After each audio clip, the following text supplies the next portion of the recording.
Hello, welcome to In Our Community. I'm your host today, Jim Ducey, and I'll be interviewing Marc Isaac Potter. You can find many of his previous interviews on the KMVT 15 YouTube channel. Marc's been writing poetry and short stories for 50 years and has developed a very interesting and unique style, from stream of consciousness to absurdism, kind of dark and haunting to bright and very optimistic. You never know what you're going to find when you pick up one of Marc's books. He loves reading, participating in both Christian and Buddhist churches. He authors 2 blogs and is a longtime producer of shows here at KMVT. So good afternoon, Marc. Good afternoon. Nice to see you. Looking forward to an interesting conversation about your recent works. Sounds good. So before we start, I'd like to talk to you about the titles of your books. So the things that I've read that you've given to me over the years are cliffs, rocks, plants, all natural kinds of things. Today we're going to be reading from 112 Rocks and 120 Rocks. So what's the significance of cliffs, rocks, plants? What I'm trying to do is get down to the basics. The ground, the rocks, the plants, the very basics of our earth. I like to start there, even though my pieces might not be referencing nature a lot, although they do some.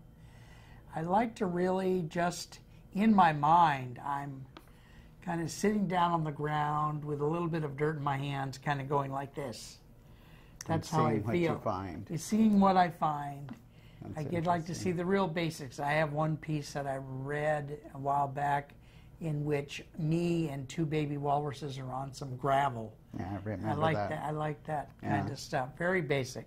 So is there a difference in the themes between cliffs and rocks? Would I find something different as I went through them? Cliffs came first, and to me a cliff is more lofty. I think if you went through all the poems you wouldn't necessarily find those to be more lofty, but that's just how I regard it. And the rocks are smaller and more individuated. I hope to do something in the future called pebbles. Oh, well, that's interesting. That'll be even more granular. Yes, granulated, yes. Least stuff. All right, so let's start with testing for Zen. So this is from your book, 112 Rocks. And so it's an interesting piece. Do you need to introduce it at all, or you just want to start? In the beginning, we talk about the Higgs boson, which is a particle that for many decades couldn't be found, couldn't be detected, and it was recently detected. So that's important, and the rest of it I think we'll talk about afterwards. Yeah, exactly. That's very interesting introduction. At the beginning, you say, did the wisp of Zen just pass through life? Yes. So that's really interesting. So when you think about the Higgs boson and that... Yes, that's exactly how they found it. They found it by detecting it in a cloud. Yeah. So here, let's read this and talk about it. All right, sir. Testing for Zen. It's a little bit like looking for the Higgs boson. Thus, ask yourself, did the wisp of Zen pass through this life? Part 2. A young country girl, late in the morning, after the dew has cleared, before the heat of the day is pronounced, please detect the footsteps of a young country girl, 4, perhaps 5 years old. How did she walk across this concrete slab? Diagonally? Or perhaps in ever-increasing circles? Ever widening? This concrete slab is, for example, on a children's playground of a big city where she is visiting her cousin Annabeth for the first time. Part 3. Watching for invisible bird. On this spot, 63 years ago, a woman came to mourn the death of her husband in surgery. At that time, this little spot in eastern Kentucky was still known by some folks as Catalpa, although the village name was fading from use. The woman's grief was particularly acute because her husband was only having surgery around this time for the most tragic reason. Surgery for a miraculous reason, he lived on, an idiotic reason to fix an error. I don't know what the word is, but I'm getting that surgery should have been minor, just to fix an error, so that his death was still all the more mournful because unexpected and somehow unmerited, since the surgeon had felt the previous surgery would be of no use, i.e. fatal, he had not sewn the man up properly. But then the man lived on and on. Now the surgeon had to go back in and fix his mistake. During the second surgery, the man died on the operating table. The man had been the husband of this woman crying under the weeping willow tree. Her name is Elizabeth Potter. Can you tell me what bird flew away out of the branches of this weeping willow tree when Grandma's pain cries got to be too much? The land upon which the tree stood has decades ago become a power plant. So the tree is long gone. Can you find the tiny scratches that the bird's precious feet made in the bark of that one particular branch of the tree as it took flight? That is so interesting. So now Zen is interesting to me, but I have not studied it. And whenever you try to find something about what is Zen, yes, you get a very Zen elusive, seemingly elusive answer. Just so. So something I had just recently read was Zen is a path to fully awaken to your original nature. And many of those words can expand into a universe. Yes, but they can. The idea is that it's not just mindfulness or peacefulness or calm or anything. It's searching. Right. So now, I like both of the images there. Okay. With the girl who's walking across, you find her at the edge of a playground. Right. How did she get there? Yes. Well, it says that she came to visit her friend. Did she? But she's just standing there when you're observing her. Yes. Did she just walk diagonally across without any thought about anything? Or did she play along the way? Yes, yes. Going in circles Very and nice. coming back Yes. and across again. So when you are looking at this from a Zen perspective, I mean, do you, or do you just say, well, it's just life? But something happened to get her here. Yes. And so to imagine how did she get here Yes. is the thing I find interesting about that. And the second part of it, now you should explain to us a little bit later, this is actually about your grandparents. Yes. So, you know, I'd like to hear, and you put that in a footnote that it's about your grandparents. So in that, again, you know, it's sort of like I'm observing this power plant. Do you have any idea what has happened on this spot? And then it goes back to the people who were there, and then back to a little bird who's scratching its little claws on the tree. Right. So just again, you know, to see something, just to come upon a situation or a place, you really have to back up and you find a universe that led to this thing. Right. That's what I got out of this poem. So you got more than I did. I'm kidding. Very beautiful. No, I was very touched by my grandfather's situation because he had some surgery. This was the first surgery. The surgeon decided, this is the way the story was told in our family for many years, the surgeon decided that he wasn't going to live. So he didn't sew him up all the way. That's remarkable. So he just let him go, unsewed up. he lived on and on. So then the surgeon decided, well, I better go sew him back up. When he went to the second surgery to sew him up, he passed away. It's amazing. Yeah, it's tragic. Yeah, and my grandmother was always haunted by that, by losing her husband that way. Sure. Yeah, so. It's really quite remarkable. Yeah. So one of the things that, just kind of came up in our conversation was, poets often can't or don't want to explain what they're trying to say in their works. It's up to the reader to elicit what it means to them. But when you write, do you try for, I see a lot of allegory in your work. Okay. So that really what you're doing is taking an experience and not describing the experience, but describing the feeling that you got from it. Okay. So when somebody is reading this work, however they get to that same feeling, is their own thing. Is their own thing, but the way they get there. They've gotten to this. They've had this feeling. You've had that feeling. Different experience. But it was the feeling that you were trying to get to. Yes, and that's part of the reason that I go outside the realms of reality and use absurdism and surrealism, because I want to jar people. I don't want to say shock, but maybe jar them into doing the work. When we explain a poem, the reader's mind goes into working on the explanation.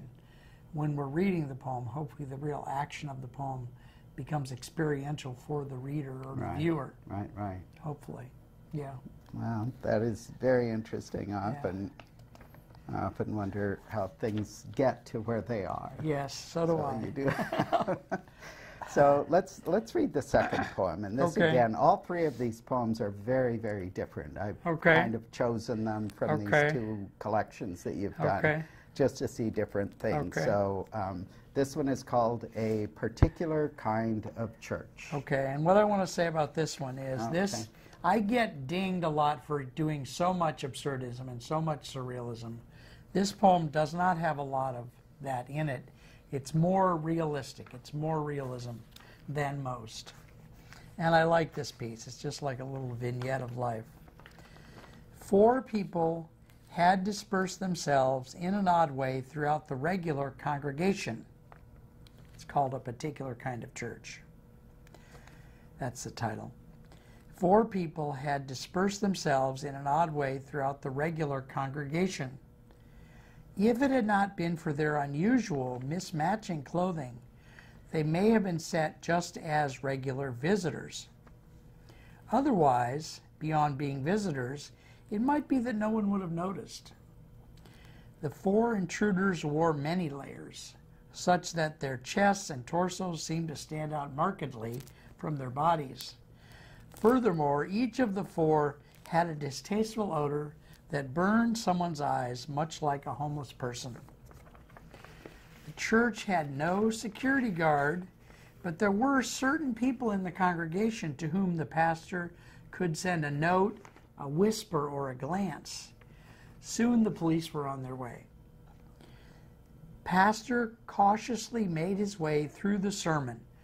Even though having a break at the regular church proceedings at this point in the program was unprecedented, he calmly announced that there would be a break before the next part of the service. Police had surrounded the building and would capture the 4 intruders as they attempted to escape. Privately, church leaders were breathing a sigh of relief. The police would take it from here. Each defendant was put in a separate interview room. 4 hours in the interview room seemed to produce the following. Ben said that he had heard in their camp down by the river that the pastor was going to give a sermon on homelessness, and they wanted to hear what he had to say on the topic, being homeless themselves. Rachel said that she had heard that the church serves cookies and coffee after the service, so she agreed to come along with Ben, who did not want to come alone. Julian thought they were all going to 7-Eleven to buy some beer, and he decided to tag along, so to be sure to get some of the beer. Judy asked while she was in the police station, "Why am I in a police station? Why am I in a police station?" She asked over and over, even though it was explained to her several times. No one could find an actual crime that had been committed. After 4 hours of interrogation, everyone was let go. Again, a really interesting story that just brings up so many topics to discuss. Yes. So first of all, it's kind of a morality play. Okay. The way I read it, All it'll right. be interesting though. You say, wow, where did you get that? So it's kind of a bit of judgment on Okay. Christian churches. Yeah. Who in fact are, they have this sense, the people in this story Yeah. have this sense of rightness and judgment, Right. and it's pretty antithetical Yeah. to what the Christian experience is supposed to be all Supposed to be, about, yeah, which is about yeah. inclusion and all Yeah, that other. yeah. So it's just kind of an interesting. Juxtaposition. Yeah. Exactly. So now here are these Christian people, and yet they seem very closed in. Taken aback by the real presence of real homeless people. And it's kind of like, the parable in Luke, where the Pharisee is saying, oh, look Okay. at me, Yes, I'm yes, so yes. holy and pious, and Oh, I yeah. pray every day, and Oh, I fast, yes. and I tithe. Yeah. Not like this little criminal, Yeah. this homeless person Right. who's back over Yes. there. So it's just sort of interesting, where you put that in there and you say, well, you're not supposed to be like that. That's Right. not what you've been told to And do. not all churches are like this. That's why I put it the title as a particular kind of church. I have been to these kind of churches. I have do too. a lot of I lot have of too. going to Christian churches of every ilk. Very conservative, very liberal, very in the middle. And I see this sometimes and I'm appalled by seeing it. So Well, I'm not sure that I like you very much anymore, Mark, because what you're doing is I you're didn't like you making before, me, but yeah. because you're making me confront myself. I'm Okay. looking at these people and saying, oh, look at how judgmental they are and Yeah. everything. I'm not judgmental. Yeah. I tithe every day. So, very good. you Very know, good, that yes. all of your poems, this is the thing that I see as a recurring thing. Oh, what is that? You read the poems, you try to get a sense of it, and then all of a sudden you step outside of yourself and say, but what about you? Yeah. How do okay. you fit in this? Okay. Which to me is Okay. what kind of absurdism Okay, does. okay. When you get to absurdism, at the end of it you say, that's ridiculous. Yeah. And then you have to step outside and say, what's ridiculous? That situation or you?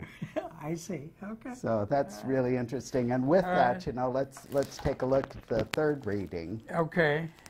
So the third reading is Onyx. And Are this you one- able to read this? Yeah, on this two one pages is and more blatantly absurdist. I really like this piece, but it's a lot of fun if you like absurdism. If you don't like absurdism, I can't help stuff? Yeah, you. I like it a lot, actually. All right, it's called Onyx. Nothing can be said. Temporarily, I can say that I am honestly tired. Someone said that I cannot write a straightforward sentence, let alone a paragraph. Basketballs are no longer swimming upstream. The caffeine that I drank earlier in the day is mismanaging itself and me. The caffeine is mismanaging me as well, and me, and me. I carried too many items in my backpack today, and my muscles, most especially my lower back muscles, are complaining. I have been trying to write a poem about two monks who carry a young woman across a rather wide river. Toilets at the Flamingo Motel flush in a more interesting manner than these two monks in this poem, upon which I am purportedly working.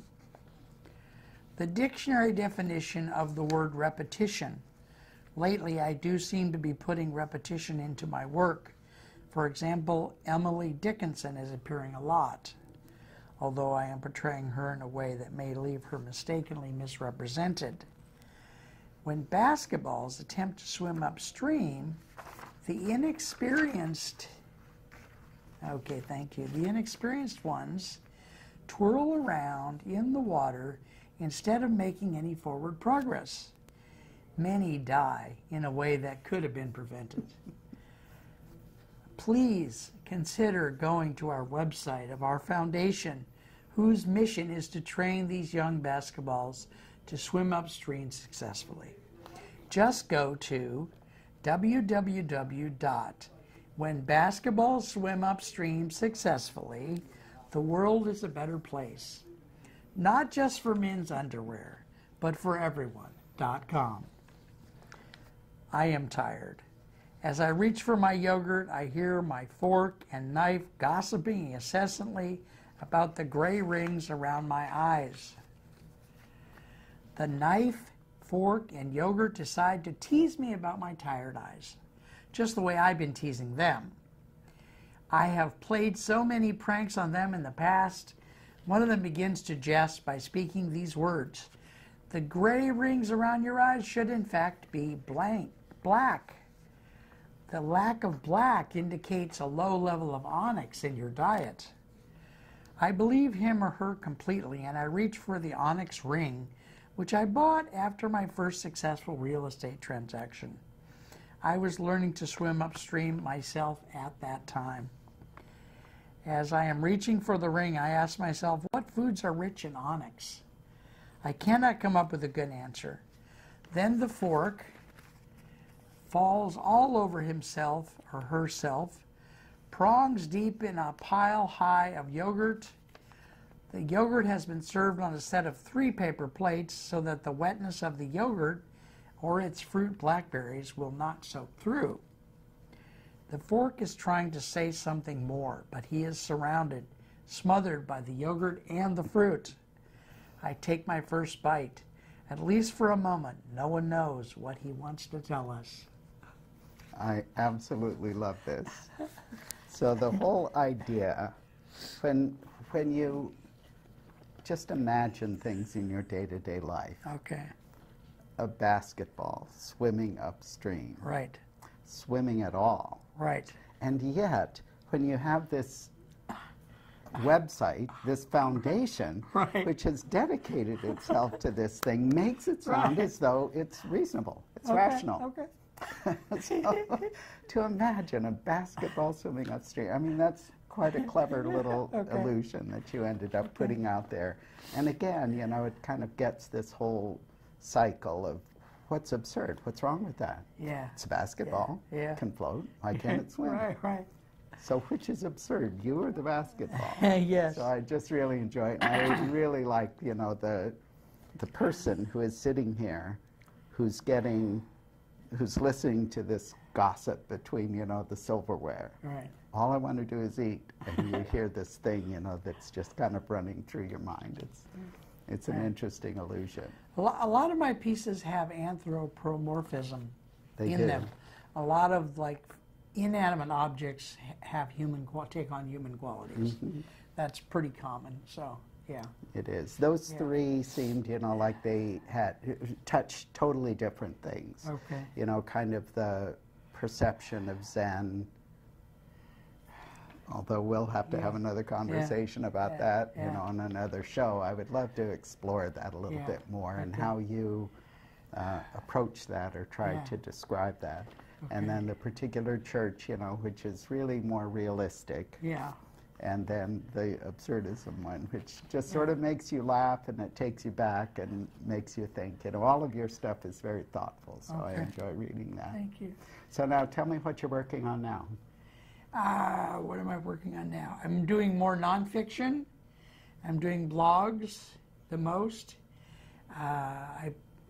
So I'm doing, let's see, I started 2 blogs, and then I started another blog, and I'm setting the stage for doing 2 more blogs because I send the posts out too much. I made actually 600 blog posts that were extra. I send out 1 blog post per day. Plus, I did 600 extra ones on text in a text file.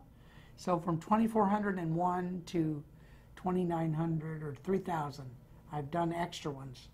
And so, because I'm making so many, I decided to do other blogs on other topics with other people, so I can send something out. So the first one is general purpose. It's mostly about the arts. It's called Look and See Zen. I'm doing one about Christianity, which is called Christ and See Love. Then I'm doing a really fun one about cars, which is called Car Hungry, all about cars. Well, I know that you had, what was the car that you had some time back? That was I had several. I had some fun ones. I had a 1982 Sentra, which was a little puddle jumper. I had a 1983 Buick T-Type, and I had a 1987 Honda Accord with all the fixings. Yeah. Yeah. So you'll have a blog about cars. Yeah, about cars. That's about it. I don't know what else to say. So if anybody wanted to contact you, Yes, sir. About your work, Yeah. again, I find it really, really interesting stuff, and it's varied. There's a whole range of things. So if somebody wanted to get some of your collections, how could they contact you to get that? They could email me at precioustime441@gmail. Okay, that's good. And then they would ask just for a random sample. Yeah, of whatever your they stuff, want. and you'll Yeah, just and I'll send a I few have- things. Yeah, I have a lot of things set up as attachments already, little Good. booklets. Good, good, good. And Yeah. then they could start reading, and Yeah. then if they wanted to continue, they could get more Exactly. information from you. Yep. All right, well, that's great. And there are a lot more things, that we've talked about, Okay. just in preparation for the show. I would Okay. love to have a conversation sometime about Daniel Carnes. Carms, okay. That- Interesting fellow. Should we do that now or not? No, we could probably. He was really imprisoned by the Russian government more than once, and he actually died in prison. He has a big cult following in the United States, and there's at least one or two universities in the United States that really have built up a record of all his stuff. Teaching his work Yeah, and yeah, stuff like that. yeah, So it's that's really very beautiful. interesting. Yeah. All righty. Thank Well, you, I sir. appreciate it. Thanks very You're much very for fun. talking, You're Mark. very I fun. really enjoyed the conversation thank today, you. and we'll Yeah. have you on again. All right, thank you. So thank you all for joining us for this episode of In Our Community with Marc Isaac Potter. We'll see you again. Thank you very much.